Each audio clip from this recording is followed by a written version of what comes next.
I've just come back from the Vipassana retreat and I absolutely needed to share it with you all. And I'm not really one to make videos, but I felt like it was time and I couldn't keep all this valuable information to myself. And writing it, great, I've written a lot, but I know that sometimes it's easier just to watch something. So here it goes. I wanted to explain to you what Vipassana is and why I did it. And in the following videos, I'll talk more about my biggest challenges, what I learned, and the benefits. So, Vipassana course itself was 10 days, and it is a wake up at 4 a.m. and a good night at 9:30. And during that awake time, you're meditating for 10 hours. And it's just you and your own mind. And the intensity of this experience is hard to explain. And you can imagine sitting cross-legged for 10 hours a day and with the intention of focusing and meditating, and every single thought you could probably not even imagine, the most random things will come to the surface and go poke its head up and ask for your attention, and it was just bizarre.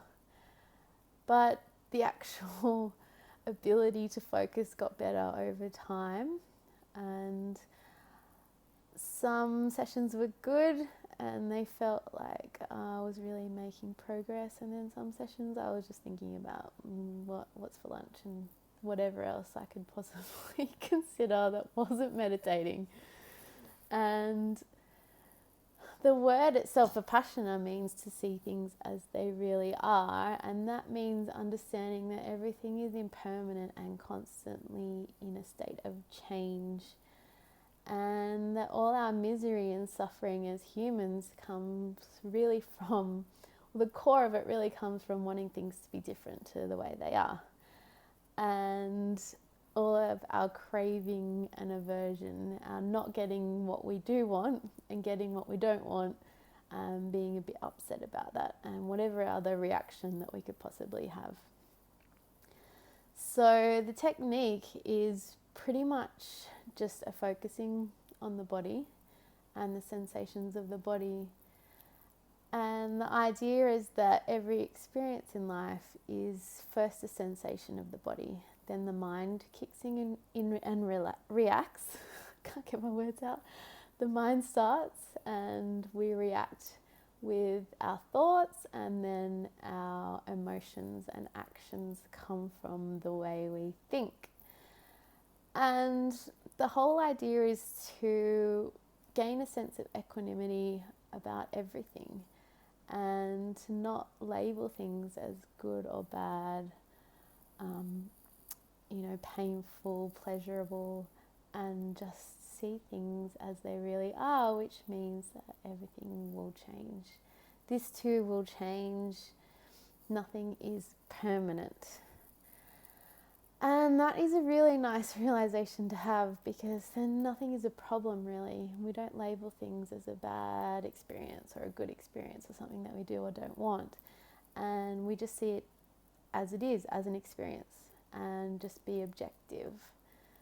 And that's where our peace of mind comes from. So ta-da! There it is.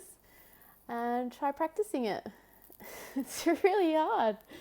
So meditating is really about having that clarity and just gaining that balanced state of mind and body, and just being able to use that throughout the day to feel peaceful about whatever happens and not create a huge big drama about whatever someone said or whatever someone did, or make it mean something, or huge storytelling expeditions, and just going, okay, this will change too. It's all going to be fine. So the 10 days came and went, and my intention going in was really to be a better practitioner, and I knew that really working on my balance of mind is really important for that, and something that I do all the time. But to really bring in that practice of meditation, I just knew how important it would be. And I used to have a lot of trouble sitting still for an hour and meditating every day. I had a massive aversion to it. I felt great suffering. And after meditating for 100 hours in 10 days, I feel like meditating is one of the easiest things I could do in my whole day. And I'm actually pleased to do it, which is huge and brings me a lot of joy, because my intention was something that was really achievable. And to be able to incorporate that into my life means that I can be more present with clients, and I can see things as they really are with whoever I'm working with.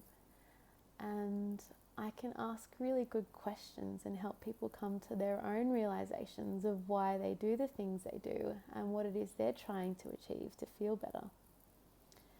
And that takes a lot of focus and a lot of clarity, and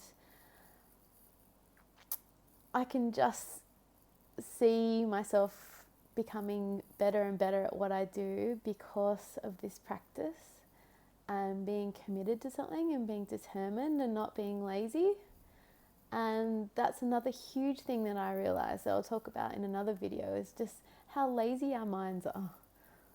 And to be able to focus our attention on something seems really simple, but quite difficult. So now I've come away with this daily practice, which I'm really pleased about. And I do feel different, and I do feel clear in my mind. And I actually had some moments when I was there that I would just laugh to myself, because I would just realize how crazy it is that we're always suffering and we don't have to. And we may as well have fun and enjoy our lives, but instead we make these big mental dramas about everything that's happening, and we cause ourselves a lot of pain and disruption, and we could just be simply happy every day.